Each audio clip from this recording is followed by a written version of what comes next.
ne živi čovjek samo u kruhu, nego o svakoj riječi što izlazi iz Božjih usta. Aleluja,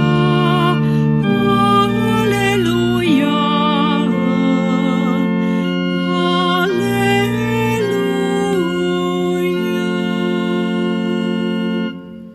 Gospodin s vama. I s duhom tvojim. Čitanje Svetog Evanđelja po Mateju. Slava tebi, Gospodine. U ono vrijeme gle pristupi Isusu neki čovjek i reče: Učitelju, koje mi je dobro činiti da imam život vječni? A on mu reče: Što me pitaš o dobrome? Samo je jedan dobar. Ali ako hoćeš u život ući, čuvaj zapovjedi. Upita ga: Koje? A Isus reče: Ne ubij, ne čini preljuba, ne ukradi, ne svjedoči lažno, poštuj oca i majku i ljubi svoga bližnjega kao sebe samoga. Kaže mu mladić: Sve sam to čuvao. Što mi još nedostaje? Reče mu Isus: Hoćeš li biti savršen, idi, prodaj što imaš i podaj siromasima, pa ćeš imati blago na nebu. A onda dođi i idi za mnom. Na tu riječ ode mladić žalostan, jer imaše veliki metak. Riječ Gospodnja. Slava tebi, Kriste.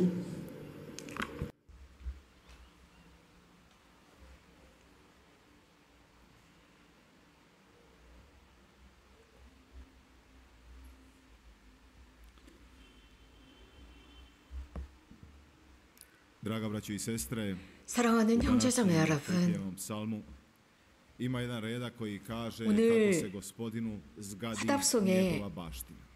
그런 Kako 구절이 se 있습니다. Gospodinu zgadio njegov narod kojega Bog neumorno 주님은 당신 spašava. 백성을 향하여 분노를 불태우시고 당신 소유를 역겨워하셨다라고 했습니다. 하느님께서는 항상 당신 백성을 구하셨습니다. 당신과 함께 그 역사를 걸어가던 백성을 수없이 구원해 주셨습니다. 하지만 그 백성은 이러한 주님의 의도를 모르고 그 선하심을 모르고 하느님께서 무엇을 좋아하시는지 제대로 이해하지 못합니다. 그들은 하느님의 규법도 지키지 않았고 규율도 지키지 않았고 희생하지도 않았습니다. 오히려 그냥 하느님께서 구해주시기만을 기대하면서 자기들 마음대로 살고 있습니다. 당신 소유를 역겨워하셨다라고 했습니다. 이웃의 감정을 가지고 함부로 장난하지 말아야 합니다. 그것은 주님의 느낌을 가지고도 함부로 우리가 저울질하면 안 됩니다. 우리가 삶을 살아가면서 어떤 목적을 가지고 살아갑니다. 그 목적을 가지고 살아가면서 정말 이 목적을 실현할 수 있을까의 여부입니다. 우리는 충분한 힘이 있고 충분한 능력이 있습니다. 즉 그 목적, 최종적인 목적을 위한 이런 힘과 재능입니다. 하지만 우리가 그 목적에 도달하기 위해서 우리는 더 많은 노력을 경주합니다. 이러한 목적에 어떻게 하면 도달할 수 있을까? 그 백성은 하느님을 선택하고 하느님께서 약속해 주신 약속의 땅을 선택합니다. 그들은 이미 모든 것이 다 자기들을 위해서 준비된 그곳에 도달하고자 했습니다. 하지만 자신들이 원하는 대로 살고 싶었습니다. 하느님은 그곳에 계셨습니다. 그들의 구원을 위해서 그 약속의 땅을 사용하고자 하셨습니다. 또 그곳에서 하느님께서는 그 백성을 다른 부족과 다른 민족으로부터 지키고자 하셨습니다. 또 하느님께서는 그곳에서 당신의 백성을 위한 의사로 머물고자 하셨습니다. 그들의 영혼뿐만 아니라 육신을 구하시는 의사로 머물고 계시고 싶어 하셨습니다. 오늘 복음에서 젊은이가 예수님을 찾아와서 영원한 생명을 얻으려면 무슨 선한 일을 해야 하느냐라고 묻습니다. 이것이 바로 그의 목적입니다. 영원한 삶을 얻는 것입니다. 예수님께서 그에게 이렇게 말씀하셨습니다. 가지고 있는 모든 것을 팔아서 가난한 이들에게 주고 나를 따라와라. 오늘 복음은 우리에게 이렇게 전하고 있습니다. 그 젊은이는 슬프고 우울하게 돌아갔다. 그는 많은 부를 소유하고 있었기 때문이라고 전하고 있습니다.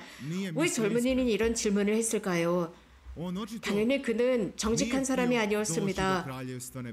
그는 자신이 가지고 있는 것, 그것을 다 팔고 싶어 하지 않았습니다. 결국 영원한 삶에 들어가고 싶어 하지 않습니다. 그러면서도 자랑스럽게 자랑하듯이 주님께 질문을 했습니다. 그렇기 때문에 그는 슬프게 돌아갔습니다. 현대 우리는 많은 것을 감정에 의지해 살고 있습니다. 감정에 좌우되고 있습니다. 진리를 중요시 여기지 않습니다. 당장 느끼는 순식간, 순간적인 감정에 의지해서 살아갑니다. 하지만 정말 중요한 것은 남에게 해를 입히지 말아야 합니다. 어떤 누구도 배척당했다는 느낌을 받지 않는 것이 중요하다고 여깁니다. 또한 우리들 주변에서 살아가는 사람들에게 우리가 그들에게 열등감을 느끼게 하지 않고 그들에게 악을, 즉 아프게 하지 않는 것이 중요하다라고 생각합니다. 그러면서 우리는 법과 규범을 바꾸어 놓습니다. 우리들의 습관을 바꾸어 놓습니다. 이유는 다른 사람에게 호감을 얻기 위해서입니다. 그들에게 받아들여지기 위해서입니다. 교회도 이렇습니다. 교회에 어떤 문제가 있습니다. 어떤 의문이 생기거나 어떤 현대적인 질문을 제시합니다. 그래서 교회가 이런저런 것들을 허락하느냐 받아들이냐라고 했을 때 교회가 어떤 사회의 어떤 특정한 부분을 인정하느냐 여부, 그래서 교회가 이것을 인정하지 않는다라고 할 때 자, 이 교회를 봐라 라고 하면서 비난하기 시작합니다. 이 하느님을 보아라, 이런 것을 받아들이지 않는다. 이 사제를 보아라, 이런저런 것을 하지 않는다 라고 하면서 비난을 시작합니다. 교회가 이런 것들을 지지하지 않는다라고 생각합니다. 사람은 위로를 더 좋아합니다. 율법을 지키기보다는 이런 것을 더 중요시 여깁니다. 하느님의 말씀보다는 자연을 지키는 게 더 중요하다고 생각합니다. 하지만 하느님께서는 모든 것을 처음부터 끝까지 창조하셨습니다. 하느님께서는 단 한 번도 그 어떤 계명을 삭제하거나 없애지 않으셨습니다.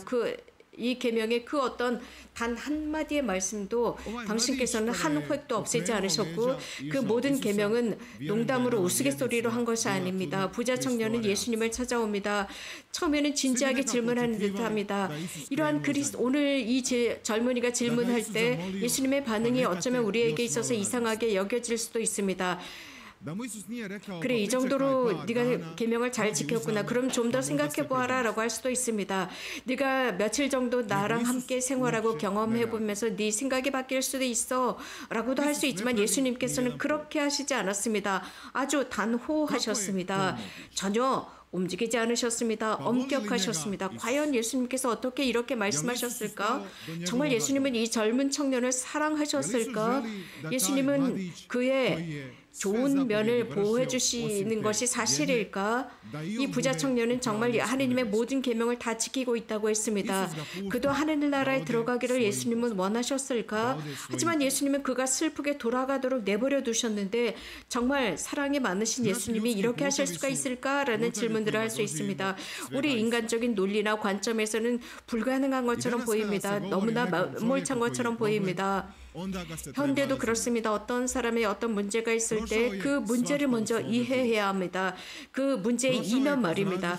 그는 이런 문제를 겪기 전에 그 과거의 삶에는 많은 여러 가지 문제가 있었고 십자가가 있었고 또 가정 안에서 여러 가지 많은 난관이나 어려움이 있었을 것입니다. 이러한 모든 것을 먼저 이해해야 합니다. 이웃이 어떤 악을 행합니다. 그렇다면 그것만 보는 것이 아니라 그 악의 이면을 보아야 합니다. 자신의 삶에 주인이 될 수 없습니다. 그는 그 삶 속에서 무엇인가 아주 특정한 것을 경험했을 수도 있습니다. 어떤 트라우마를 느꼈을 수도 있습니다.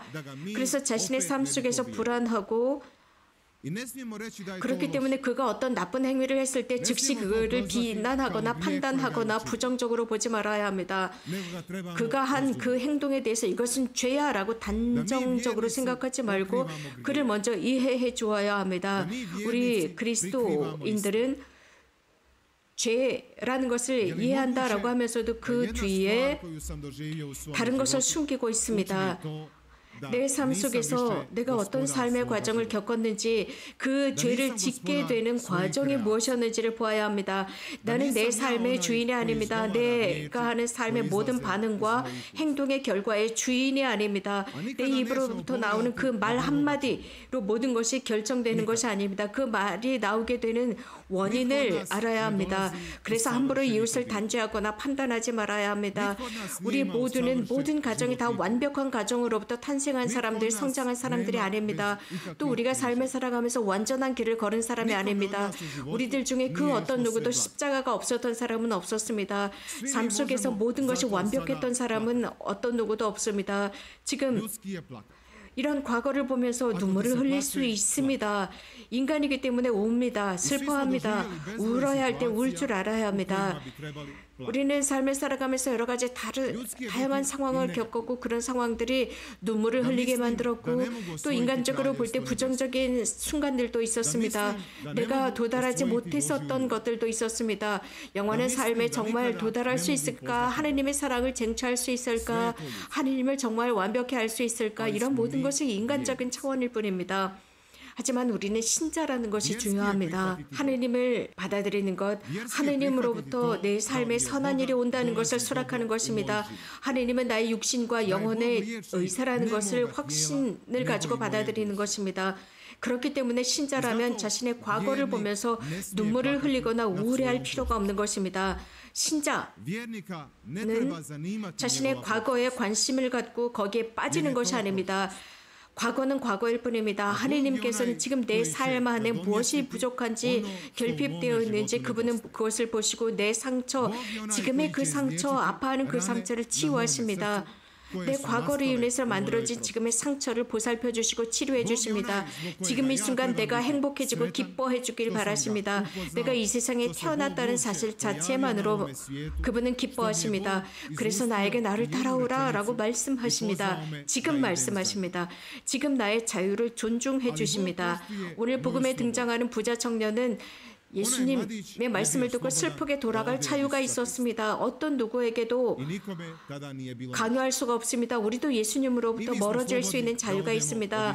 현대 많은 사람이 예수님으로부터 멀어져 가고 있습니다. 많은 사람이 멀어져 가는 이유는 자신들의 주장에 의해서 교회는 이렇고 저렇고 저렇다라고 비판하면서 돌아갑니다. 하느님이 자신들에게 복종하지 않는다.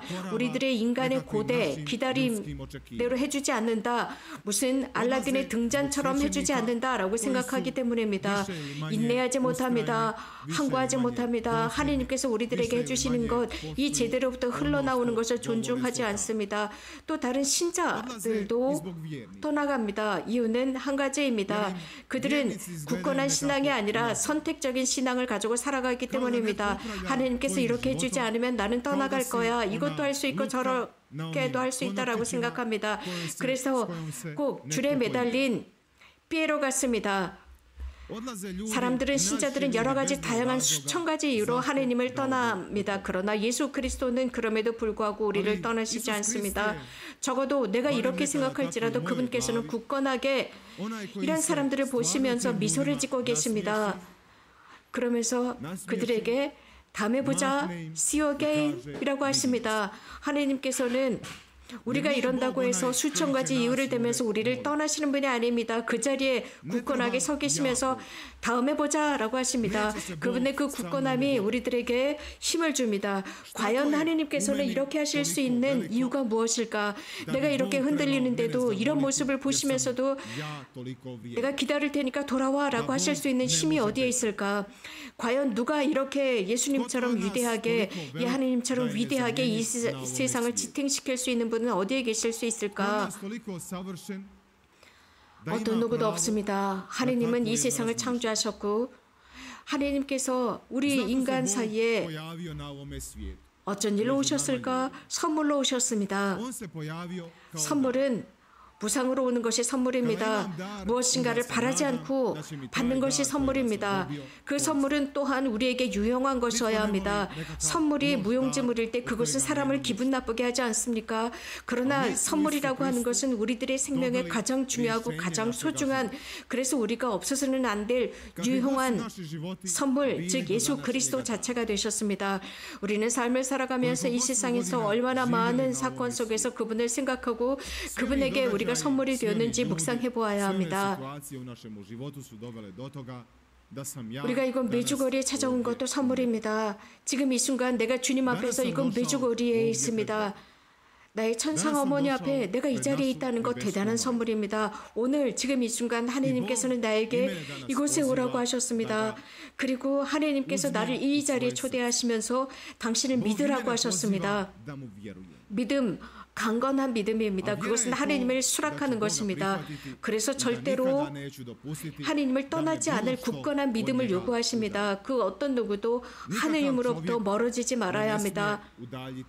영혼은 하나님께서 나에게 영혼을 부여하셨고 그 영혼으로 그 영혼의 전 존재를 대해서 하나님을 사랑하도록 선물로 주셨습니다. 내 영혼은 나의 것입니다. 하나님께서 그 영혼을 나에게 주시고 내 삶 안에 있는 모든 것을 당신께 당신의 손에 바치라 하셨습니다. 당신의 손에 바칠 때 모든 것이 안전하기 때문입니다. 하나님은 절대로 어리석은 분이 아닙니다. 내가 하나님께 드릴 때 나는 용감해집니다. 내가 하나님께 드릴 때 나는 혼자가 아닙니다. 하나님은 어리석지 않습니다. 하나님께서는 우리들의 건강, 우리들의 가족의 건강을 함부로 해치지 않습니다. 우리들의 노동을 해치지 않습니다. 모든 것은 하나님의 손에 달려 있습니다. 모든 것이 다 없어질지라도 하나님만이 우리와 함께 하십니다. 하나님께서는 우리들을 도와주시기 위해서 우리와 함께 하십니다. 이것은 동화가 아닙니다. 이것은 사실입니다. 하나님은 단 한 번도 단 1초도 우리를 혼자 두지 않으셨습니다. 그래서 우리가 늘 그렇게 살기를 희망하십니다. 내가 눈을 뜨는 순간에서부터 잠드는 순간까지 그분과 함께하기를 바라십니다. 하나님을 위해서 이제 하나님을 선택할 것이냐 여부는 나의 자유에 달려 있습니다. 그분과 협력 여부도 나에게 달려 있습니다. 혹은 나의 이익만을 위해서 하나님을 착취하거나 하나님을 악용하느냐도 나에게 달려 있습니다. 하나님께서 우리들에게 온전한 선물이 되셨듯이 우리도 그분을 위한 선물이 되도록 합시다. 그래서 그분께서 우리들을 이끌어 주시는 바른 길과 공정의 길을 걸어가도록 합시다. 아멘.